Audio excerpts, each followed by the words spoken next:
Bonjour à tous.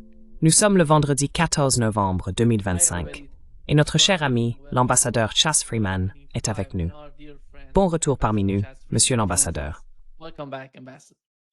Très heureux d'être avec toi, Nima.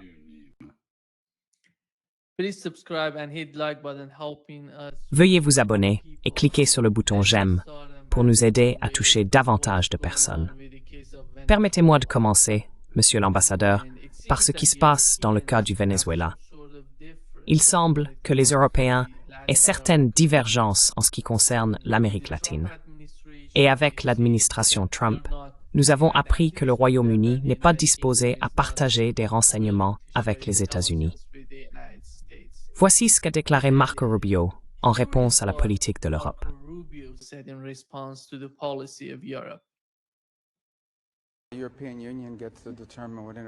L'Union européenne peut déterminer ce qu'est le droit international. Ce qu'elle ne peut certainement pas déterminer, c'est la manière dont les États-Unis défendent leur sécurité nationale. Les États-Unis sont attaqués par des narcoterroristes criminels organisés dans notre hémisphère et le président agit pour défendre notre pays. Je trouve d'ailleurs intéressant que tous ces pays souhaitent que nous envoyions et fournissions, par exemple, des missiles Tomahawk à capacité nucléaire pour défendre l'Europe. Mais lorsque les États-Unis déploient des porte-avions dans notre propre hémisphère, là où nous vivons, cela devient soudainement un problème. Je dirais donc que les États-Unis, et ce président l'a clairement affirmé, ont pour mission de protéger les États-Unis contre les menaces visant les États-Unis. Et c'est exactement ce qu'il fait dans cette opération.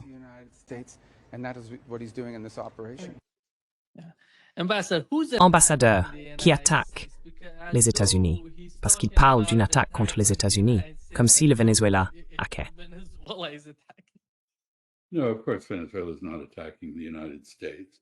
Non, bien sûr que le Venezuela n'attaque pas les États-Unis. Il est en réalité sous attaque de la part des États-Unis depuis un quart de siècle, dans le but de renverser d'abord Hugo Chávez Frías, puis son successeur Nicolás Maduro. Et bien sûr, l'objection européenne est qu'il s'agit d'une violation flagrante du droit international. Ces attaques contre des pêcheurs, des ouvriers et d'autres personnes dont nous ne connaissons même pas les noms, aucune explication n'a été donnée à leur sujet. Je pense toutefois qu'il est très significatif que le Royaume-Uni, qui depuis la Seconde Guerre mondiale a été un partenaire très proche des États-Unis dans le partage de renseignements sur de nombreux fronts, suspende désormais le partage de renseignements concernant les Caraïbes, c'est-à-dire sur les mouvements dans les Caraïbes.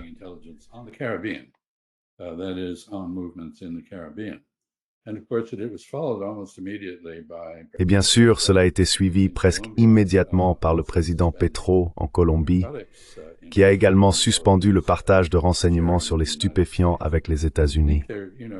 Je pense que la déclaration de Marco Rubio montre qu'il est très loyal envers Donald Trump, mais elle n'a aucun rapport avec la réalité. Il n'y a pratiquement aucune preuve de fentanyl provenant du Venezuela. Une partie de la cocaïne vient du Venezuela, mais elle ne va pas aux États-Unis. Elle va en Europe et en Afrique, en particulier en Afrique de l'Ouest. Et vous savez, je veux souligner un point ici, car je pense que tous les efforts des États-Unis en Amérique latine, en Asie du Sud-Est et ailleurs, pour interrompre l'approvisionnement en stupéfiants sont vains. Cela ne peut pas fonctionner. Pourquoi?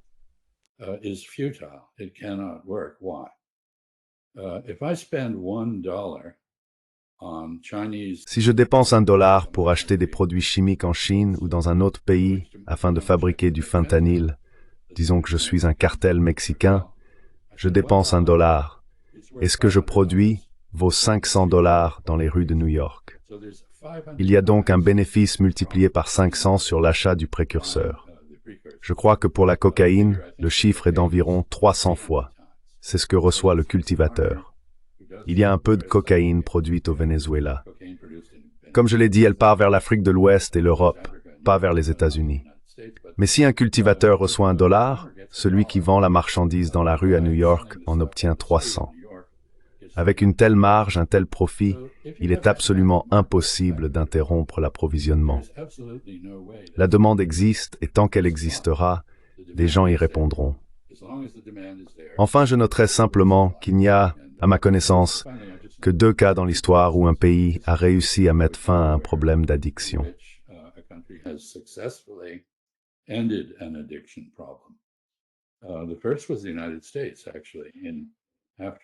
Le premier exemple fut celui des États-Unis, en fait, après notre guerre de sécession, de 1861 à 1865.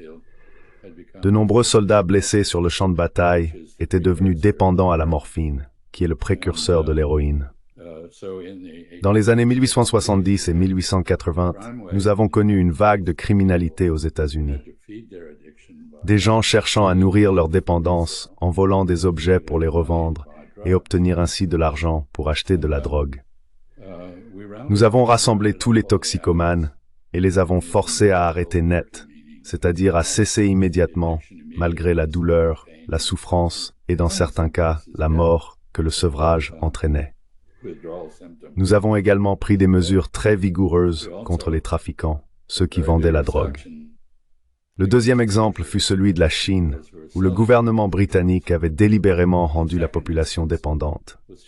En 1949, environ 10 millions de Chinois étaient accros à l'opium.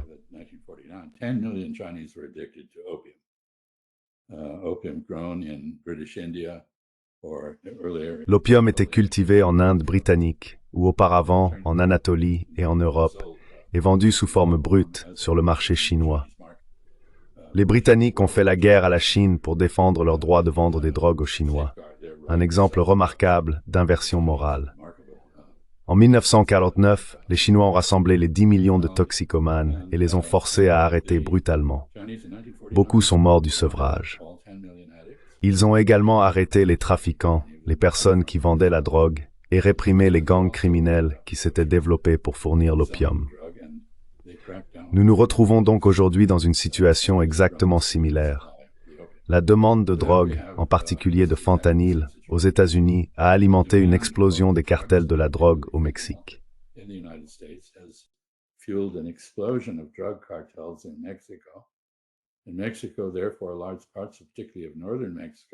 Au Mexique, de vastes régions, en particulier dans le nord, sont sous le contrôle de ces gangs criminels.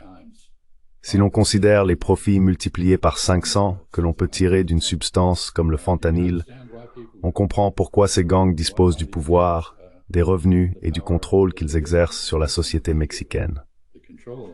Mais la cause ultime de ce phénomène n'est pas la production de fentanyl, c'est la demande de fentanyl aux États-Unis.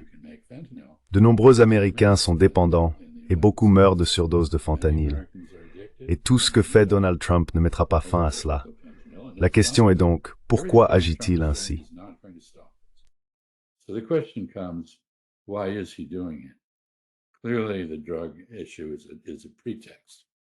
De toute évidence, la question de la drogue n'est qu'un prétexte. Il n'existe pas de combattant ennemi simplement parce qu'il est un narco-terroriste. C'est une notion totalement illégale. Ce que nous faisons constitue un acte de piraterie au regard du droit international. Alors pourquoi le fait-il? La réponse tient en réalité à 2 choses. La première est la justification de politique étrangère. Si le Venezuela peut être renversé, le régime de Maduro peut être renversé. Et comme ce régime est proche de celui de Cuba, le système cubain s'effondrera également. Voilà le raisonnement. Je ne suis pas sûr qu'il soit juste, mais c'est la logique invoquée. Mais il y a ici une question encore plus importante. L'administration Trump mène une politique très anti-immigrée.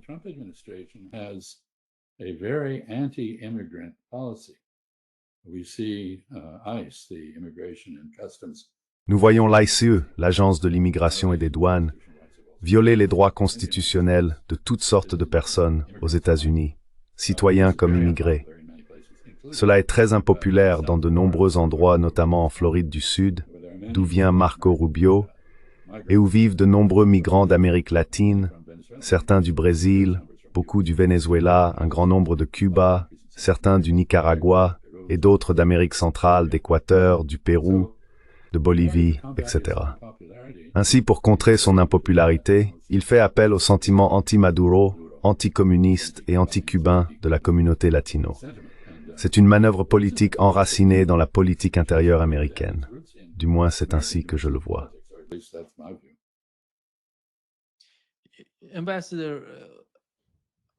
Ambassadeur, Maduro et son gouvernement veulent vraiment dialoguer avec les États-Unis et l'administration Trump pour améliorer les choses, pour renforcer la relation, peut-être. Mais il semble que l'administration Trump ait décidé qu'il n'y avait aucun moyen de communiquer avec le gouvernement du Venezuela. Et voici ce que Maduro lui-même a déclaré dans une vidéo publiée par CNN.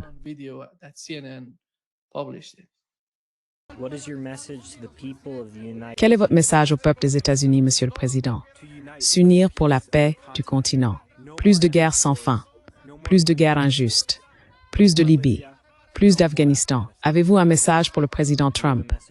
Mon message est oui, la paix. Oui, la paix. Yes, peace. Il ne veut littéralement aucun type de combat ou de guerre, aucune forme de conflit avec les États-Unis. Eh bien, oui, et je pense que, vous savez, il y a ici toute une histoire, bien sûr. Et d'ailleurs, lorsque vous avez posé la question, ou que vous avez fait remarquer que les Britanniques avaient suspendu le partage de renseignements avec les États-Unis à propos du Venezuela et du bassin des Caraïbes, j'aurais dû rappeler à vos auditeurs qu'il existe une longue histoire de conflits entre les États-Unis et la Grande-Bretagne au sujet du Venezuela. À la fin du 19e siècle, les États-Unis ont failli entrer en guerre avec la Grande-Bretagne à propos de la frontière entre le Guyana et le Venezuela, et à propos des efforts britanniques, de l'intention britannique, d'intervenir militairement au Venezuela pour recouvrer des dettes sur lesquelles le gouvernement vénézuélien avait fait défaut.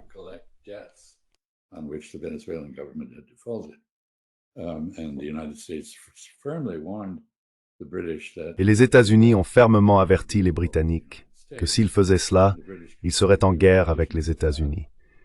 Les Britanniques ont examiné les implications de cette menace, qui, selon eux, incluait la perte du Canada. Nous revenons encore à M. Trump et à son idée du 51e État, je suppose. Ils ont conclu qu'il serait bien préférable d'apaiser les États-Unis plutôt que de s'y opposer, et ils ont retiré leurs menaces envers le Venezuela. Il y a là une longue histoire. Je pense qu'il est juste de dire qu'il y a, environ 8 millions de réfugiés vénézuéliens dispersés dans tout l'hémisphère occidental, certains en Europe aussi, mais principalement en Amérique du Sud.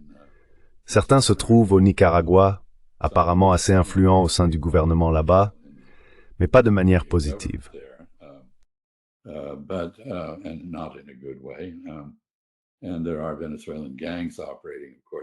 Et il y a bien sûr des gangs vénézuéliens qui opèrent, c'est vrai. Mais il y a 8 millions de réfugiés vénézuéliens. Et pourquoi sont-ils réfugiés?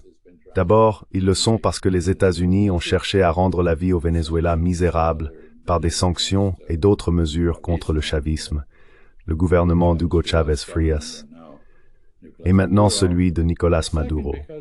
Ensuite, parce que le gouvernement vénézuélien n'a pas fait preuve d'une grande compétence. Cette combinaison, la misère de ceux qui ne sont pas partis, dont beaucoup sont très mécontents, pour ces deux raisons, l'hostilité américaine et les opérations de changement de régime, ainsi qu'un gouvernement incompétent, expliquent pourquoi certains Vénézuéliens accueilleraient en réalité favorablement une intervention américaine.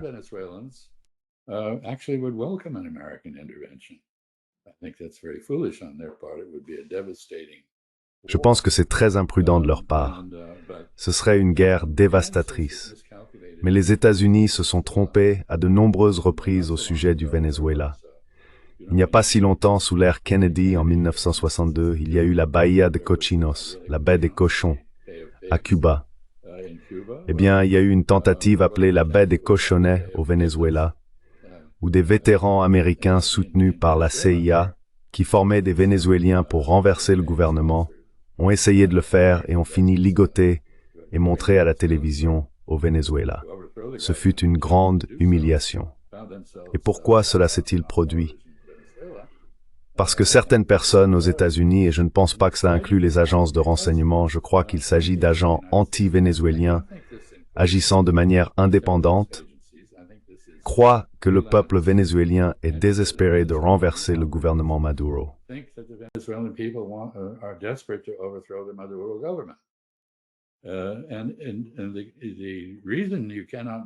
Et la raison pour laquelle tu ne peux pas croire cela, c'est d'abord que le Venezuela dispose d'une armée de 200 000 hommes loyaux à Maduro. Ensuite, il a armé 4,5 millions de membres de milices pour résister à une attaque américaine. Ils ont des armes. S'ils voulaient renverser leur gouvernement, ils pourraient le faire. Et apparemment, même si beaucoup d'entre eux n'aiment pas leur gouvernement, ils ne sont pas prêts à être antipatriotiques et à le renverser. C'est donc une situation complexe. Ce que Marco Rubio a dit était en réalité assez ridicule et passait à côté du sujet. Les Européens, eux, restent fidèles au droit international sur cette question. Je n'ai pas beaucoup de respect pour eux en général, à cause de leur incapacité à respecter le droit international, lorsqu'il s'agit par exemple du génocide à Gaza ou de la mise en place d'un programme de paix pour l'Ukraine.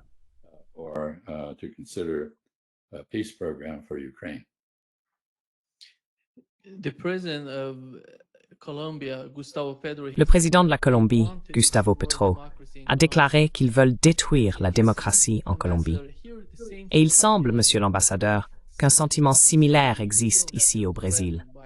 Les gens se sentent menacés par les États-Unis, car l'administration Trump nourrit une certaine hostilité envers ses gouvernements de gauche en Amérique du Sud, en Amérique latine. Mais jusqu'où peuvent-ils aller? Est-ce sérieux?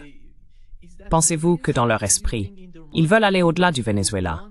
Si eux y parviennent, alors peut-être Cuba, peut-être la Colombie, puis le Brésil. Vous savez, une sorte d'ingénierie sociale pour changer le visage de l'Amérique latine.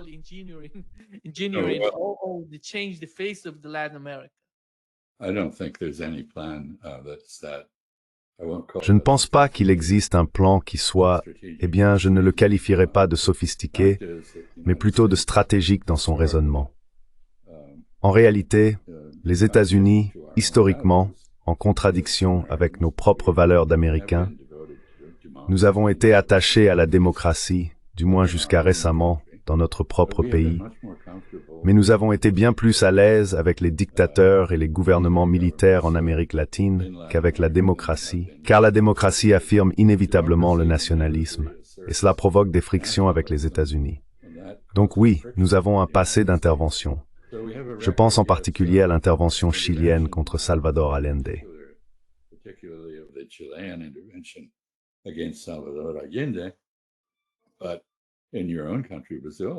Mais dans votre propre pays, le Brésil, nous avons également un passé de soutien au gouvernement militaire et au régime non démocratique, parce qu'il semblait plus facile à manipuler. Et en toile de fond de tout cela se trouve la doctrine Monroe, qui comportait deux volets. Le premier était « L'Europe doit rester en dehors de l'hémisphère occidental ». Les pays ont connu des révolutions, ils sont désormais des États indépendants, et vous ne devez pas chercher à revenir en arrière. Donc l'Europe doit rester en dehors des Amériques. Mais en contrepartie, les États-Unis resteraient en dehors de l'Europe.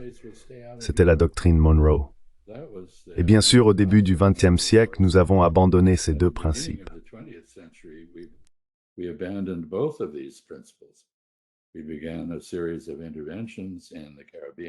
Nous avons entamé une série d'interventions dans les Caraïbes, principalement, vous savez, en commençant par le canal de Panama, en renversant le gouvernement colombien au Panama et en créant un Panama indépendant, puis une série d'interventions au Mexique, en République dominicaine, en Haïti, au Nicaragua, et ainsi de suite. Et cela n'a pas fonctionné. Franklin Roosevelt, FDR. Donc je pense qu'en 1932, alors qu'il était en train d'être élu président, a changé la politique et l'a appelée la politique du bon voisinage. La politique du bon voisinage visait à tenir à l'écart de l'Amérique du Sud les pays fascistes de l'époque, l'Allemagne et le Japon militaristes. Et bien sûr, c'était plus complexe que cela.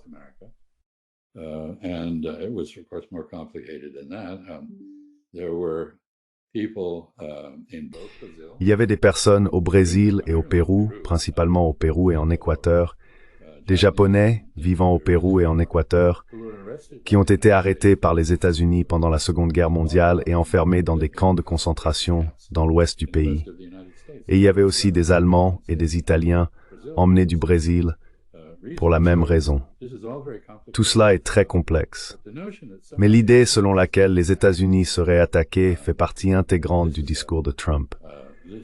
L'immigration est censée être une attaque.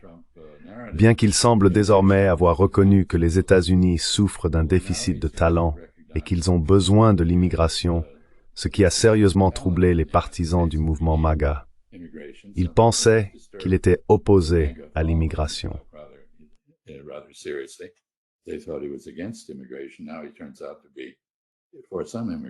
Maintenant, il se révèle favorable à une certaine immigration, et pas seulement des Africains ou des Blancs d'Afrique du Sud. Depuis le début, il soutient que l'immigration est une forme d'invasion. À présent, il affirme que ne pas subordonner le Venezuela rend les États-Unis vulnérables à une attaque. Et en toile de fond, il y a aussi la question du pétrole, qu'il a évoquée. Je ne pense pas que ce soit la principale motivation. Mais le Venezuela possède les plus grandes réserves de pétrole au monde, même supérieures à celles de l'Arabie Saoudite. Et vous savez, il a en quelque sorte déploré. Eh bien, nous aurions pu renverser le gouvernement, mais nous ne l'avons pas fait. Et donc, nous n'avons pas obtenu tout ce pétrole, a-t-il dit. Je pense donc que c'est une situation complexe et franchement délirante à tous les niveaux.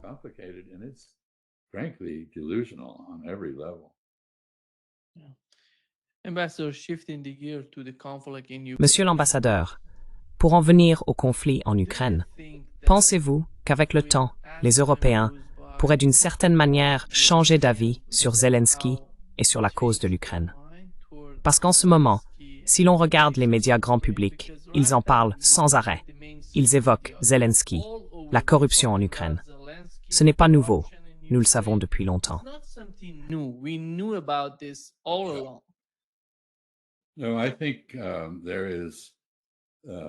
Non, je pense qu'il y a pas mal de divisions en Europe sous la surface.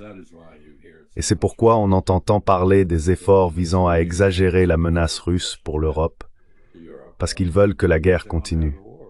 Ils veulent se battre jusqu'au dernier Ukrainien pour nuire aux Russes. C'est pourquoi ils soutiennent les frappes ukrainiennes à l'intérieur de la Russie, contre lesquelles, bien sûr, la Russie riposte. L'Ukraine va traverser l'hiver sans électricité dans de nombreux endroits, sans chauffage. Pendant ce temps, l'armée ukrainienne connaît des problèmes constants, mais la situation est désormais devenue vraiment critique. On estime que 40 à 50% des membres des forces armées ukrainiennes sont soit des déserteurs, soit absents sans permission, AWOL.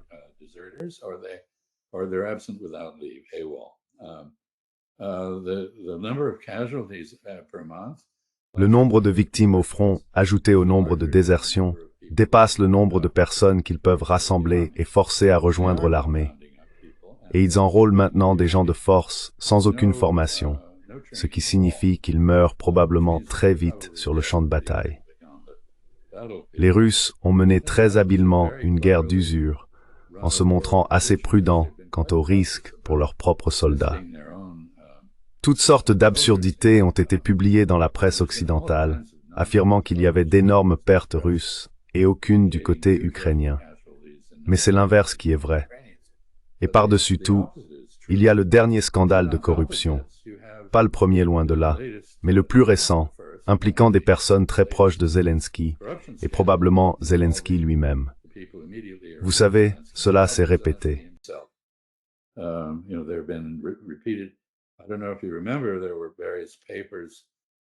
Je ne sais pas si tu t'en souviens, mais il y a quelque temps, divers documents provenant du Panama ont été publiés au sujet d'investissements illégaux, et Zelensky figurait en bonne place parmi les noms de ceux qui utilisaient ce mécanisme pour détourner de l'argent.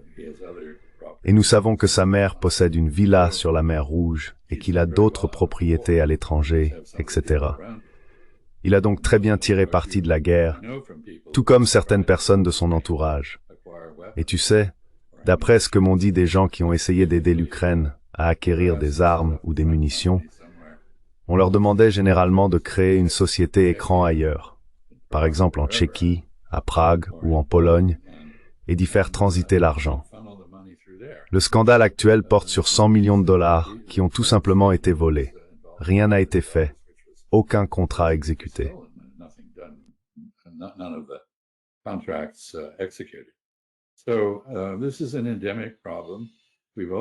C'est donc un problème endémique.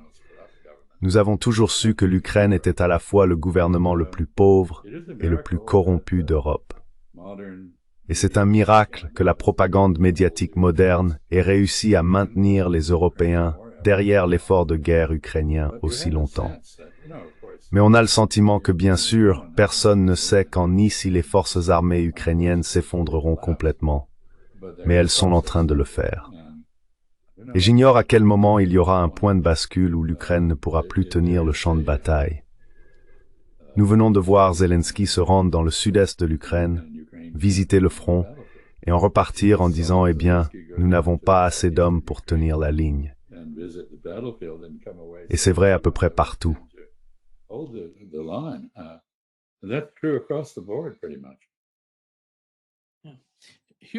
Voici ce que Marco Rubio a dit à propos des armes qui ont été envoyées à l'Ukraine jusqu'à présent.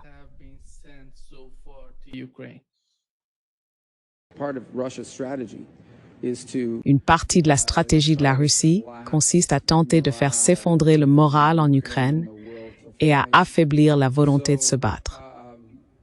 C'est pourquoi, vous savez, nous avons eu des discussions avec eux au sujet d'armes défensives destinées à protéger leur réseau. Et je sais que nous avons eu des échanges techniques continus sur les équipements spécifiques dont ils ont besoin. Mais en fin de compte, si cet équipement est détruit une semaine après son installation, cela reste un problème. Et c'est le schéma qui se répète depuis 2 ou 3 ans. Au cours des 2 ou 3 dernières années. C'est plutôt réaliste en fait. Je veux dire, rien de ce que les États-Unis ou quiconque ont fait n'a arrêté l'avancée des Russes ni la retraite des Ukrainiens. Donc vous savez, cette avancée russe est lente et prudente. Mais la situation actuelle sur le champ de bataille, telle que je la comprends, est que les troupes ukrainiennes sont si peu nombreuses qu'il y a de grands espaces entre elles. Les Russes parviennent à infiltrer de petits groupes dans ces brèches et à passer derrière les Ukrainiens. Et les meilleurs soldats ukrainiens, ceux qui étaient bien formés selon les normes de l'OTAN, sont tous morts. Les personnes qui arrivent maintenant sur le champ de bataille sont des jeunes sans aucune formation.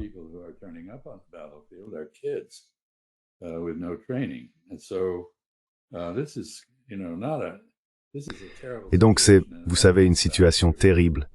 Et tout revient à cette question. Quel était le but de tout cela du point de vue américain, du point de vue britannique et de celui de certains autres en Europe? C'était de nuire à la Russie. Certaines personnes avaient même un plan. Elles pensaient qu'en exerçant suffisamment de pression sur la Russie, celle-ci s'effondrerait en de nombreux petits pays qu'on pourrait manipuler à volonté. Cela ne s'est pas produit.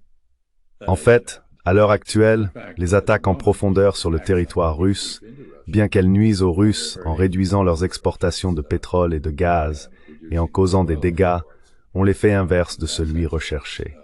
Elles rassemblent en réalité les Russes derrière Vladimir Poutine et son gouvernement pour défendre la patrie contre une attaque.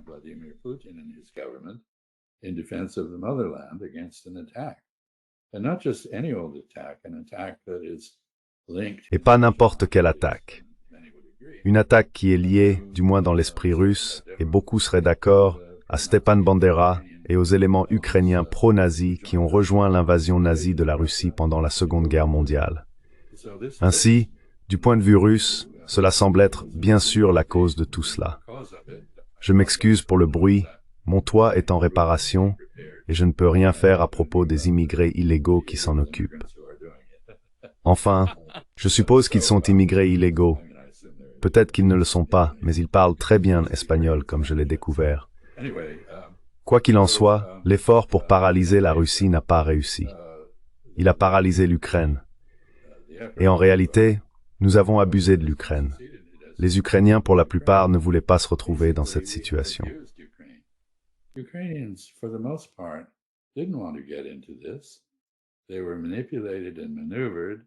Ils ont été manipulés et manœuvrés.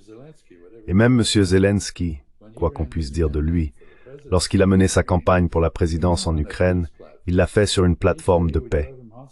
Il a déclaré qu'il irait à Moscou pour faire la paix avec Vladimir Poutine. Il a dit qu'il mettrait en œuvre les accords de Minsk, qui auraient accordé une autonomie culturelle et linguistique aux oblasts de Donetsk et de Lugansk dans la région du Donbass. Et en 6 semaines, il avait été soumis à un chantage ou retourné par des ultranationalistes ukrainiens de l'ouest de l'Ukraine, ainsi que par le MI6, la CIA, le National Endowment for Democracy et d'autres.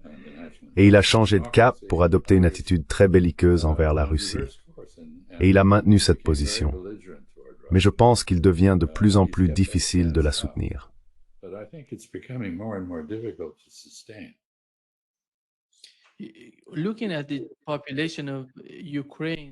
En observant la population de l'Ukraine, passée d'environ 57 millions à quelques 20 millions aujourd'hui, comment voyez-vous la possibilité d'une radicalisation de la population? Ce qui s'est produit avec Al-Qaïda et Daesh au Moyen-Orient. Voyez-vous la possibilité d'un tel problème en Europe? Quelque chose qui pourrait échapper au contrôle des Européens et des Russes et devenir un immense problème de sécurité pour la région.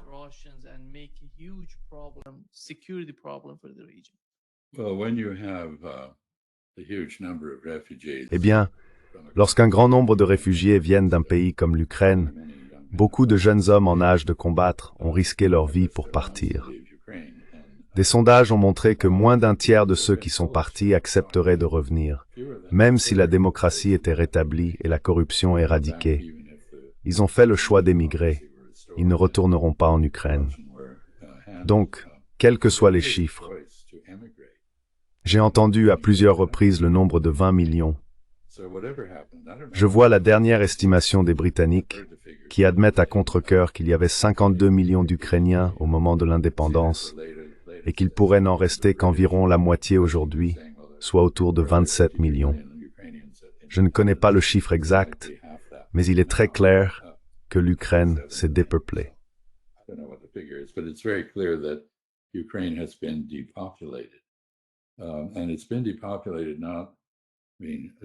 Et maintenant, la région est dépeuplée. Je veux dire, 2,5 millions, peut-être 3 millions d'Ukrainiens ont fui vers la Russie parce qu'ils étaient russophones et cherchaient la sécurité là-bas. Environ 8 millions d'autres sont probablement partis ailleurs en Europe, soit un total d'environ 11 millions. Et un très grand nombre de personnes ont été tuées. Vous savez, dans ce genre de guerre, même si les Russes ont essayé, honnêtement, de ne pas causer de pertes civiles excessives, il y en a inévitablement beaucoup, ainsi que des morts, des blessés et des mutilés parmi les soldats. Nous savons donc qu'un très grand nombre d'Ukrainiens ont été estropiés à vie sur le champ de bataille, et beaucoup d'autres sont morts.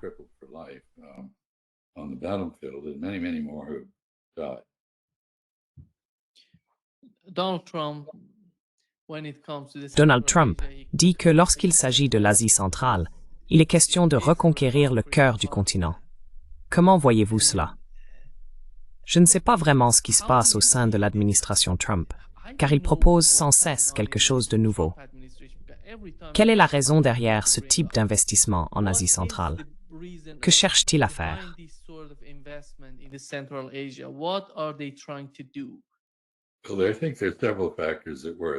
Eh bien, je pense qu'il y a plusieurs facteurs en jeu, en réalité. Tout d'abord, il est absolument faux, comme l'a affirmé le président Trump, que les précédentes administrations américaines n'aient prêté aucune attention au Kazakhstan, à l'Ouzbékistan, au Tadjikistan, au Kirghizistan, au Turkménistan et ainsi de suite.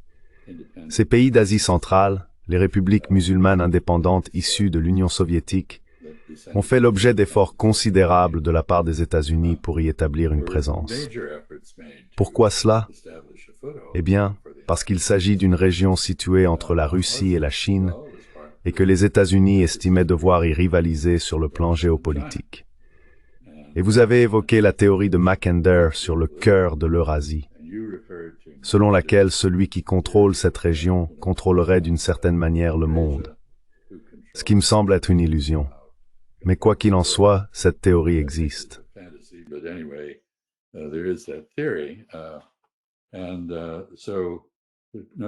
Et donc, sans aucun doute, M. Trump en est conscient.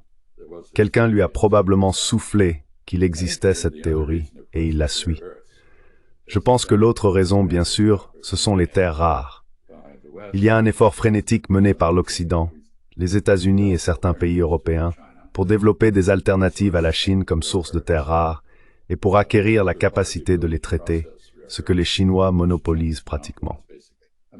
Ironiquement, les terres rares produites aux États-Unis, extraites si l'on veut, doivent être envoyées en Chine pour y être traitées, car nous n'avons pas la capacité de le faire. Mais cela fait partie de l'enjeu. Et bien sûr, il y a aussi un intérêt économique dans la prospérité de ces pays. Certains d'entre eux ont du pétrole.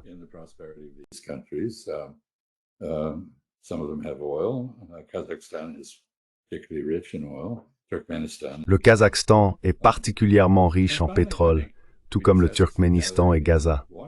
Et enfin, je pense que nous venons d'avoir cette rencontre à Washington avec M. Trump et M. Tokayev, le président du Kazakhstan, qui a été abjectement, enfin, je veux dire, il a dit des choses sur Donald Trump que j'aurais honte de dire à propos de Dieu. Vous voyez? Donc cela flatte la vanité de M. Trump. Et ainsi, le Kazakhstan a en quelque sorte rejoint les accords d'Abraham. Je ne sais pas ce que ça signifie. Ils avaient déjà des relations diplomatiques avec Israël. Ils ne sont pas en guerre avec Israël. Ils ne l'ont jamais été. J'imagine que c'est simplement un effort pour plaire à M. Trump et essayer d'obtenir davantage d'investissements américains. Et si vous êtes kazakh et que vous êtes pris entre la Chine et la Russie, vous voulez qu'il y ait quelqu'un d'autre pour vous aider à préserver votre indépendance.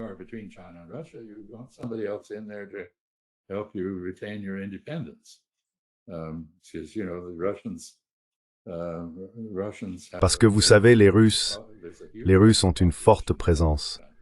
Il y a une importante population russe au Kazakhstan. Je pense qu'environ 40% de la population parle en réalité russe. Et donc maintenant, si vous êtes kazakh, vous regardez l'Ukraine et l'inquiétude de la Russie à propos des russophones là-bas, et vous vous dites, eh bien, s'ils s'inquiètent aussi des russophones au Kazakhstan, que pourrait-il se passer et comment nous défendre?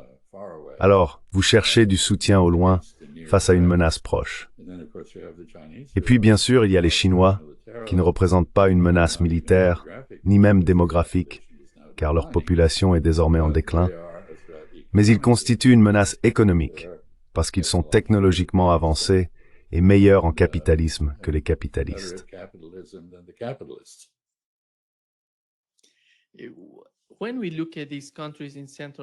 Quand on observe ces pays d'Asie centrale, ils sont profondément liés à la Chine et à la Russie, sur le plan des institutions et des infrastructures.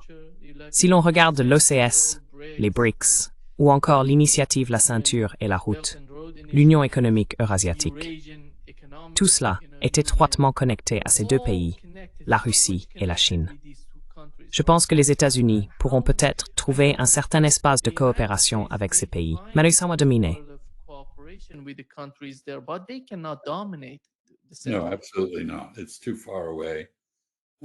Non, absolument pas. C'est trop éloigné. L'influence des autres est trop forte. Vous n'avez pas mentionné deux sources d'influence très importantes, peut-être trois. La première, c'est la Turquie. Les entreprises de construction turques, et ainsi de suite, sont présentes partout en Asie centrale. Les camionneurs iraniens, vous savez, les gens qui conduisent des camions depuis l'Iran, sont eux aussi partout. Et enfin, sur le plan culturel, tous ces pays se tournent vers l'Inde. Ils adorent les films, les productions de Bollywood, le chant, la danse et tout le reste, avec une très belle musique.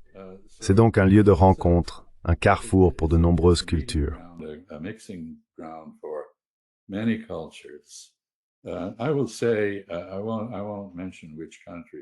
Je dirais, je ne mentionnerai pas quel pays, mais lorsque j'étais ambassadeur en Arabie Saoudite, l'Union soviétique s'est effondrée. Et ces pays sont nés. Certains étaient assez fragiles et ils voulaient de l'argent de l'Arabie Saoudite. Alors ils sont tous allés en Arabie Saoudite, la main tendue, vous voyez. Je me souviens d'un dirigeant de cette région qui est venu, et un ami à moi, le ministre d'État en Arabie Saoudite, avait pour mission de l'accompagner.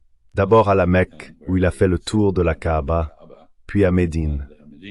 À Médine, on lui a demandé de diriger la prière, et il a dit à mon ami, « Je ne sais pas prier, je n'ai jamais appris. » Mais il a ajouté, « Je suis un bon musulman, il faut m'aider. » Alors mon ami lui a donné un petit cours sur la façon de prier, et il a réussi.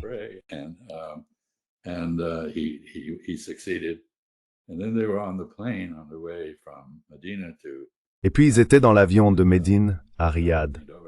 Et ce type s'est penché pour demander à mon ami, quelle est la différence entre sunnite et chiite? C'est une région qui a traversé une longue période, d'abord sous le tsar, sous l'église orthodoxe russe, qui était anti-musulmane, puis sous l'Union soviétique, officiellement athée. Aujourd'hui, ils redécouvrent l'islam, et leur islam, franchement, contient toutes sortes de superstitions. Du genre que l'Arabie Saoudite a essayé d'éradiquer au XVIIIe siècle. Vous savez, des femmes qui attachent des ficelles à des buissons pour tomber enceintes, ce genre de choses. C'est donc une région en transition. Certains ont abandonné l'alphabet cyrillique au profit de l'alphabet latin, utilisé par la Turquie. Aucun d'entre eux n'a conservé l'écriture arabe.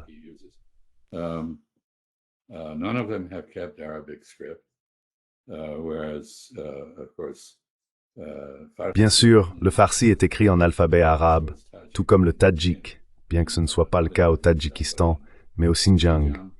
Les Kazakhs, les Kirghizes et les Tadjiks y utilisent tous l'écriture arabe.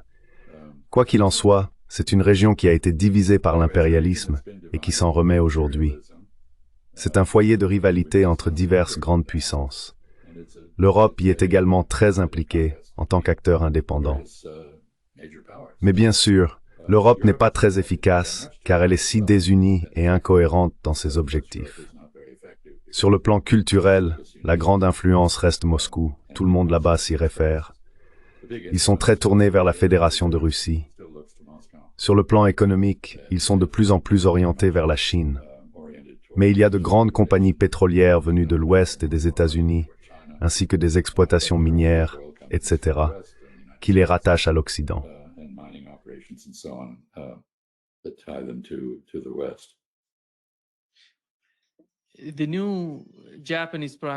La nouvelle première ministre japonaise a récemment déclaré que l'usage de la force par la Chine autour de Taïwan pourrait déclencher une réponse militaire de son gouvernement. Que se passe-t-il au Japon et pourquoi ressent-il le besoin d'intervenir dans ce qui se passe avec la Chine? Car la Chine a répondu, « Si vous osez intervenir à Taïwan, nous allons réagir. »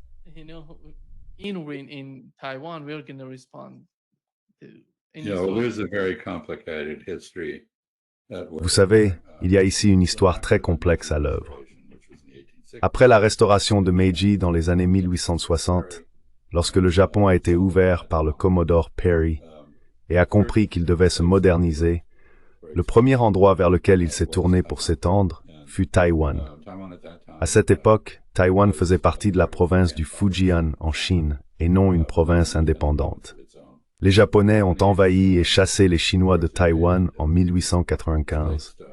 De 1895 à 1945, elle a fait partie du Japon et c'est la marine japonaise qui l'administrait, contrairement à la Corée qui était dirigée par l'armée japonaise. Et la marine était bien meilleure dans cette gestion.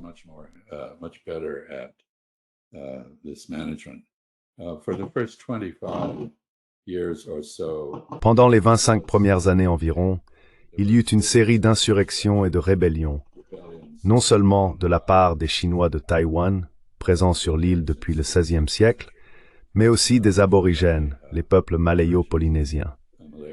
Fait intéressant, Taïwan est le point d'origine des peuples polynésiens. C'est de là qu'ils ont entamé leur long voyage vers Tahiti, Hawaï et ainsi de suite. Certaines de ces tribus furent victimes d'un génocide perpétré par les Japonais. Ils gazèrent des populations entières. Mais au début des années 1930, Taïwan était largement pacifié et les Taïwanais étaient en grande partie assimilés au Japon. Taiwanese pretty assimilated to Japan.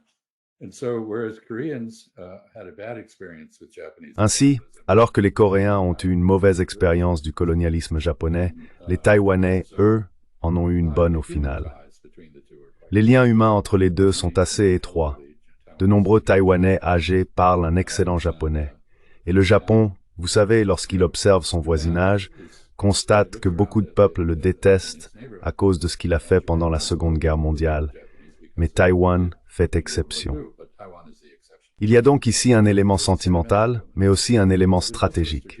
Lorsque les Néerlandais ont envahi le Japon et ouvert trois ports au Japon, qui ont forcé les Japonais à ouvrir des opportunités commerciales, ils l'ont fait depuis Taïwan, qu'ils occupaient à l'époque. Ainsi, le Japon a un intérêt stratégique à Taïwan. So, Japan has a strategic interest in Taiwan. It feels that if Taiwan is in hostile hands, Il semble que si Taïwan tombe entre des mains hostiles, cela représente une menace stratégique pour le Japon. Douglas MacArthur, qui était bien sûr le général américain ayant administré le Japon après la Seconde Guerre mondiale, partageait ce point de vue avec les Japonais. C'est pourquoi il prônait le soutien à Chiang Kai-shek et au reste du gouvernement chinois réfugié à Taïwan. C'est donc une question historiquement très complexe. Takaichi, la nouvelle première ministre du Japon, est une politicienne de droite. Elle était une disciple du premier ministre Abe, assassiné après avoir quitté ses fonctions.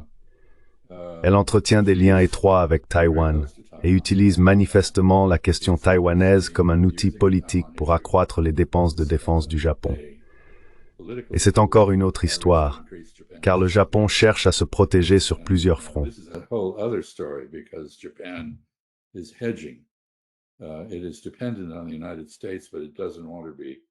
Elle dépend des États-Unis, mais elle ne veut pas être aussi dépendante. Elle double donc son budget de défense et commence désormais à exporter des armes. Une grande partie de l'armement japonais est envoyée vers des pays comme les Philippines et le Vietnam, dans une optique dirigée contre la Chine. Le Japon et la Chine sont des rivaux. C'est pourquoi cela se produit. On peut comprendre pourquoi les Chinois, qui ont perdu peut-être entre 25 et 35 millions de personnes au cours de leur guerre de 14 ans contre l'invasion japonaise, ressentent fortement que le Japon, en cherchant à reprendre Taïwan, en quelque sorte après l'avoir perdu en 1945, représente une menace pour la Chine. Et ici aussi, je dirais, sans vouloir m'étendre, qu'il y a beaucoup d'histoires. Mais en 1944, le département d'État américain a témoigné devant le Congrès au sujet de Taïwan, en déclarant que si l'on occupait Taïwan, on pouvait contrôler toute la côte chinoise.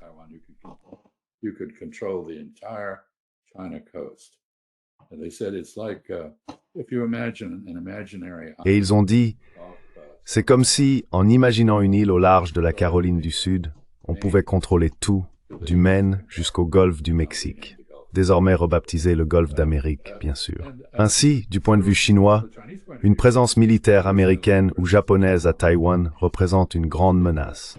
Et en effet, les Japonais, pendant la Seconde Guerre mondiale, ont lancé leurs attaques contre les Philippines, Hong Kong et l'Indochine depuis Taïwan. Ils l'appelaient un porte-avions insubmersible. C'était leur expression, reprise plus tard par les États-Unis. C'est donc une question très sensible entre la Chine et le Japon. Et la première ministre Takaichi ne semble pas disposée à respecter la finesse de cette question que ses prédécesseurs avaient su élaborer.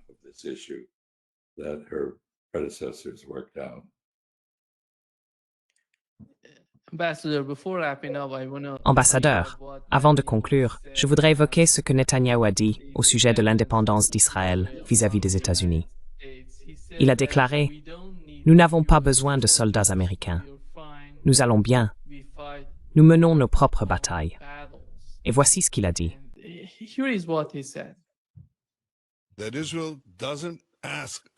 Israël ne demande pas aux autres de se battre pour nous. Israël est le seul allié américain dans le monde qui dit « Nous n'avons pas besoin de bottes sur le terrain. Nous n'avons pas besoin que des soldats américains se battent sur le sol pour Israël ou autour d'Israël. Nous allons bien. Nous menons nos propres combats. » Mais ce faisant, nous servons aussi d'importants intérêts américains, comme empêcher les pays qui scandent mort à l'Amérique d'avoir des bombes nucléaires à lancer sur l'Amérique. Oui. Ceci serait directement les États-Unis.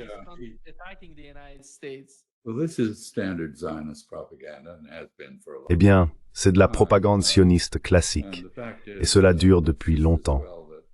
En réalité, il vaut mieux que les Américains, dans une large mesure, n'aient pas combattu aux côtés des Israéliens, car regardez ce qui s'est passé à Gaza, où nous nous sommes retrouvés impliqués dans la perpétration d'un génocide. Sa thèse selon laquelle Israël empêcherait l'Iran de développer des armes nucléaires est absurde. La seule raison pour laquelle l'Iran chercherait à développer des armes nucléaires, c'est la menace que représente Israël pour lui. C'est donc du non-sens. Et qualifier Israël d'allié des États-Unis relève du culot de la part des Israéliens.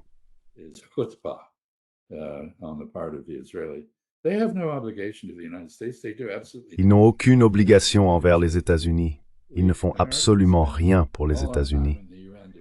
Nous, Américains, passons tout notre temps à l'ONU à les défendre contre le droit international et l'opinion mondiale qui les condamne.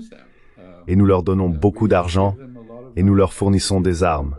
Et maintenant, ils exigent encore plus d'argent. Apparemment, ils veulent un accord de 10 ans pour d'énormes transferts de fonds. Pourquoi faire? Cela n'apporte rien de bon aux États-Unis. Cela ne fait que, eh bien, cela transforme les ennemis d'Israël en nos ennemis. Et ce n'est pas sage. Il ne parle pas de l'argent naturel.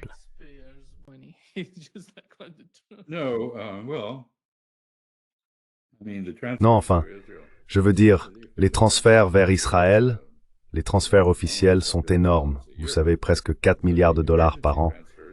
Mais les transferts d'urgence sont bien plus importants, étant donné qu'Israël est maintenant en guerre avec tout le monde. Les Palestiniens, les Syriens, les Libanais, les Yéménites, l'Iran et dans une certaine mesure la Turquie. Mais au-delà de cela, le lobby israélien, le lobby sioniste, aux États-Unis, a intégré dans notre législation fiscale toutes sortes de dispositions. Par exemple, si je donne de l'argent à une œuvre de charité américaine, disons la Croix-Rouge ou autre, je peux déduire ce montant de mon revenu à des fins fiscales. On ne peut pas faire cela pour une œuvre de charité étrangère, sauf pour Israël.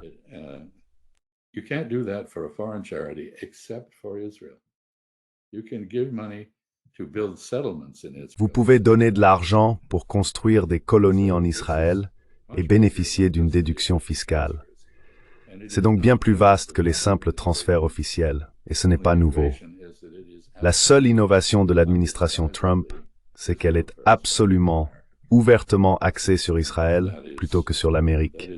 C'est sa principale distinction. Mais nous avons toujours privilégié Israël plutôt que l'Amérique dans nos politiques au Moyen-Orient. Netanyahou est bien sûr un politicien très habile et efficace. Il a grandi à Philadelphie, il sait parler comme un Américain et il sait sur quel bouton appuyer quand il le fait. Quoi qu'il en soit, ce qu'il vient de dire est de la propagande.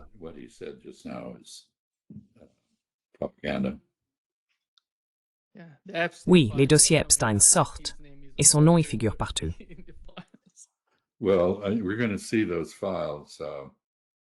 Eh bien, nous allons voir ces dossiers. Ils sont volumineux. Il y a beaucoup de dialogues manifestement déguisés à l'intérieur, des emails et ainsi de suite. Mais de plus en plus d'informations sortent sur les liens d'Epstein avec le Mossad, sur la pénétration de l'élite américaine à travers son trafic de jeunes femmes et de jeunes filles, ce réseau de pédérastes qu'il a créé pour faire chanter des gens. De toute évidence, Donald Trump en fait partie. Et maintenant, Donald Trump vient de faire quelque chose de très typique du défunt Roy Cohn, qui était, vous savez, la main droite de McCarthy. Quand il est attaqué, il riposte. Alors il a dit « J'exige que le Congrès enquête sur tous les démocrates figurant sur la liste. En d'autres termes, n'enquêtez pas sur moi, enquêtez sur quelqu'un d'autre. » Tout cela est vraiment totalement écœurant en réalité.